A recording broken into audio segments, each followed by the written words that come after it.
Well, welcome back to the channel after the Christmas break, and this is a match that I fished before Christmas. Now, I always have a little break over Christmas, and this is the last match that I fished of 2024.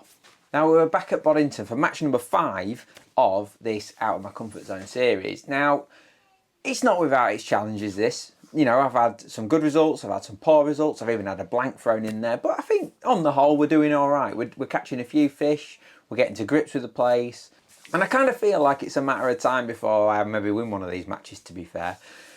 Now, before this match, I'd actually had a bit of a procedure, and I was feeling a little bit tender, I guess is the word, and I didn't know how this match was going to go, actually, because I didn't know if I was going to be all right pushing my barra to my peg. I didn't know whether we were going to be comfortable sitting down for 5 hours, or 6 hours is in the case at Boddington.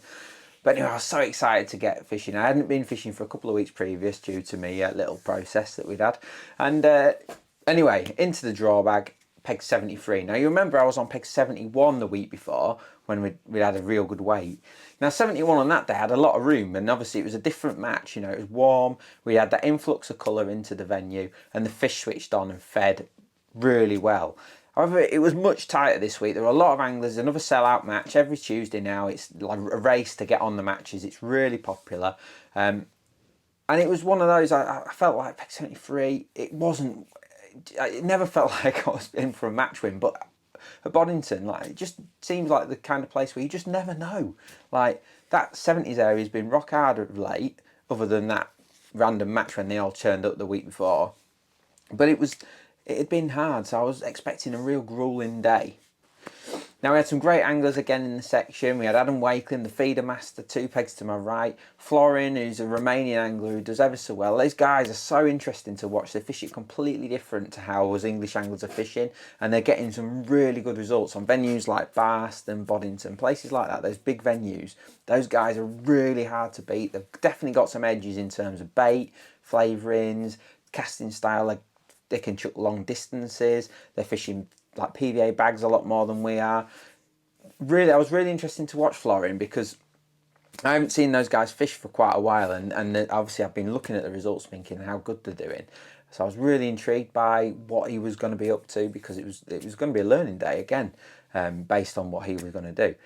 Terry Winston was to my left, and then it sort of went right down into peg 65. So I was kind of in the middle of the zone this week, and again, this is generally the hardest zone, but you just never know on this place, like with a week before, you just never really know. So what happened a few weeks ago on my last match, I was really like in two minds what to do at the start. Again, it had been fishing hard at the weekend, and I was a bit like, should I just start out long and then get my fish under my belt, like what I kind of felt like I needed to do the week before, or do I need to consider that it could be another good week? The Tuesday matches do seem to fish a bit better than the weekend matches, a bit more room. But this was a match with quite a lot of anglers on, so would I actually be better off going long and just, you know, hedging my bets a bit? So in the end, I bottled it, and I thought I've got to do what happened the week before. I've got to start at 60 odd metres. And I chucked out, and as predicted, nothing happened. It was one of those, I gave it quite a while at 60 metres, and it just didn't happen. I thought I'm going to do 2 hours on each, so I'm going to do 65, 85, and then try and go to like 100 metres late on. And I kind of felt like that would just give me enough chance to nick a fish off each line, because I felt like it could be like one of those days where 2, 3, 4 fish could be really good. Anyway, it just didn't happen, and we were looking round, no one's getting anything. Like Roger on 69, I think he got a bite early and lost it. Tommy the bread, he was on the end peg. No, he was one in, I think he was on 67, he got one pretty early on. Keith next to him on the end peg on 65 caught one. Pete Caton had lost a couple. It was just one of those days, like really like slow going, actually, really slow going. There wasn't a lot of life. Adam Wakeling had caught one sort of mid-match, and it's hard because the bank's curved. He looked to be chucking sort of 70 to 80 metres from what I could see. But then something really strange happened. Well, it wasn't strange at all, but it was something that I was quite excited to actually see happen. Now, I just want to take a moment to thank everyone who's subscribed to the channel. We've got to 30,000 subscribers, unbelievable. I'm so happy. I think it's gone up 8,000 this year, or last year should I say. So I really thank you for everyone who's taken the time to subscribe. It means the world to me. Now if you haven't already, it's totally free to do so. It will continue to be free to subscribe and watch my videos. So please give it a like, give it a subscribe, get in the comments below, because the comments obviously generate activity, means that more people get to see this channel. So thanks to everyone who's helped me get to 30,000 subscribers, and continue enjoying this live match at Boddington. Now Florin next to me, as I mentioned before, he was sort of fishing PVA bag tactics. So rather than going down the same route as everyone else fishing a method feeder, he was actually using like a little PVA bag, like a little mini carp rig. He actually showed me his rig. He came up with it halfway through to show me what he was using, which was great. I really appreciate that. And he was dunking it in like liquids, similar to what we've done on videos on this channel actually. But he was those guys have definitely got something, and he was dunking it in this liquid, and he's whacking it out, and he's using I think he said he was using a 2.5 or maybe even 3 ounce lead, free spirit rod, and he's whacking it out. And I think he said he was chucking 90 meters on 94 meters. I think he ended up at 94 meters, and he sort of said that that's kind of the limit to as far as they can cast it, because obviously the PVA bag's like a parachute. And he sort of caught a fish. Funny enough, he was actually stood behind me. We were chatting. We were just chatting away, and because it was so slow, no one was getting any signs, and he was chatting away to me, and he was showing me like the different wafters and stuff that they use, and it was really interesting. You know, they're using wafters from Romania. You know, different. They certainly smell better than ours. You know, they've got a lot more punch to them. And as I'm sort of chatting away to him, I've gone, Florin, your rod, and he's gone out to go running off, grabbed his rod, and he's got his first fish. That's one thing, and there's no point fishing far if there are no fish there. I mean, normally you see them here, but out there, but I'm not seeing any today.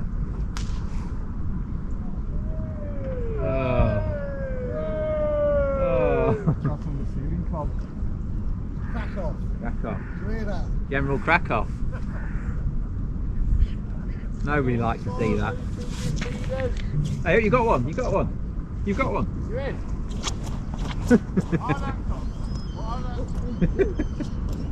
Oh! Well, I think he's got a fish. Yeah, he's got one. Don't get not your bag.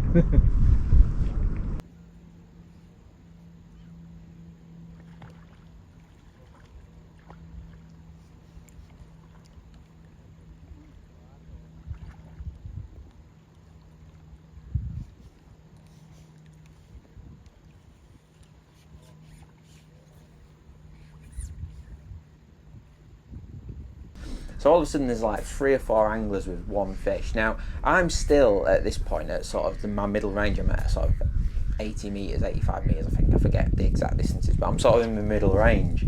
And Adam's definitely not as far out as Florin at this point. So Florin's a good 10, 15 meters past both of us. Kind of got it to himself at this point. He's out there and he's got this first fish. Now this is where, yet again, I'm kicking myself, and this is what someone mentioned in the comments after the last one, that Boddington's like a bit of a chess game, and this really is, because the last thing you want to do is make you move too soon and then not have anywhere else to go. Because yeah, it's all well and good chucking at 100 meters, but if I can't get much further than that, it doesn't give me anything else. So I'm kind of trying to show a bit of restraint. I'm like sitting back, letting the match sort of happen, and I'm just expecting to go out long for the last 2 hours, when in reality I needed to go out long much sooner. So Florin's gone out there, he's got one at 90 meters, and he's actually had a run. I think he caught 3 in like 3 casts pretty much.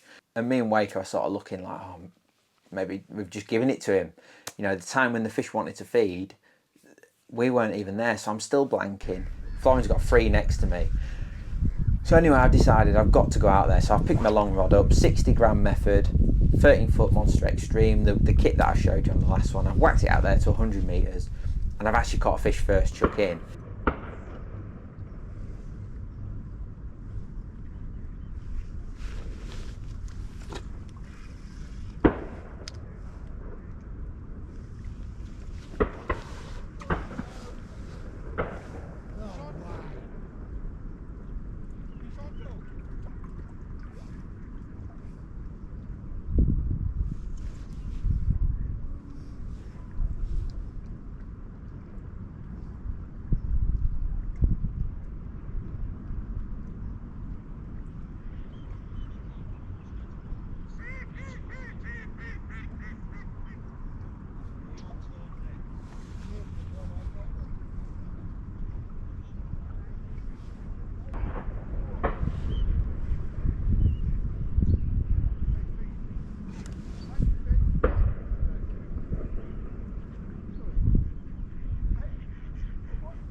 it was one of those where I sort of sat there and I thought, right, I can still do this. Obviously, we know what happened the week before. We can have a big comeback. But I deep down, I knew I'd left it too late.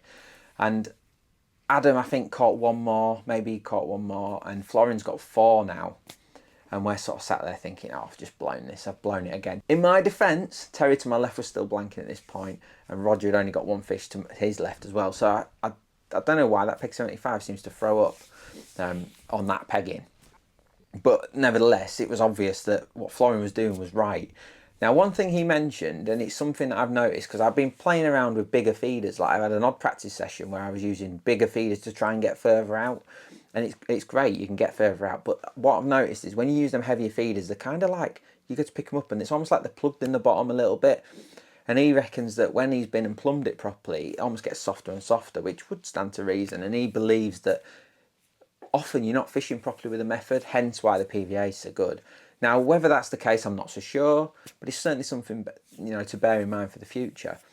The only thing I will say is when I feel like I'm at the right distance, fishing correctly and at the right times, I get bites. So they're still finding it, no problem. So I tend to believe that your method is fishing quite well, but it is an interesting observation from him, and it does make sense that on these softer lake beds that PVA bag with a lead plunged into the silt, and then obviously the PVA bag sort of sat on top. It does make sense, and it was obvious what he was doing was right. You know, we weren't catching and he was. But as a caveat to that, I do think it's because me and Wakelin have both given him that long line before we'd even gone to it, and he sort of had it to himself. Now, he actually went out there straight away. He fished it all day pretty much, long, certainly much further than we did. And he probably got what he deserved because he'd read the situation better than I had anyway. So anyway, last half hour of the match, and I've still got 1 fish. Now, Adam decided to pack up. I think he'd had enough. It was it was cold, it was horrible. It was obvious we weren't going to catch Florin up. But I still felt like Tommy and Keith had got 3 fish, and I still felt like there was a chance for me to, you know, to pay 2 in a, or was it might have been paid for, no, they paid 2 in a zone. So I still felt like I could maybe get to 3 fish, and if I got some big fish, you never know, there's a chance. And obviously the last half an hour is massive at Boddington. You do get fish really late. Anyway, and with like 15 minutes to go, I've got one. And it wasn't a big fish, but I got one. And I'm like, right, okay, we can still get another one. And if it's a hippo, you never know, I might get some money back.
Sneaky drop back, Terry.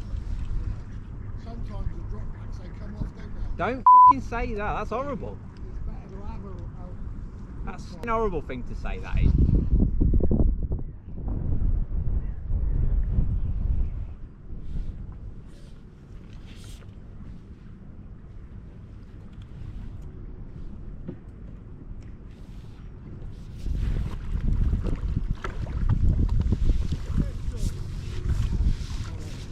Another rat. You can have 4 fish here, someone have 2 and beat you, can't you? Yeah, I know. Not with these, you can't.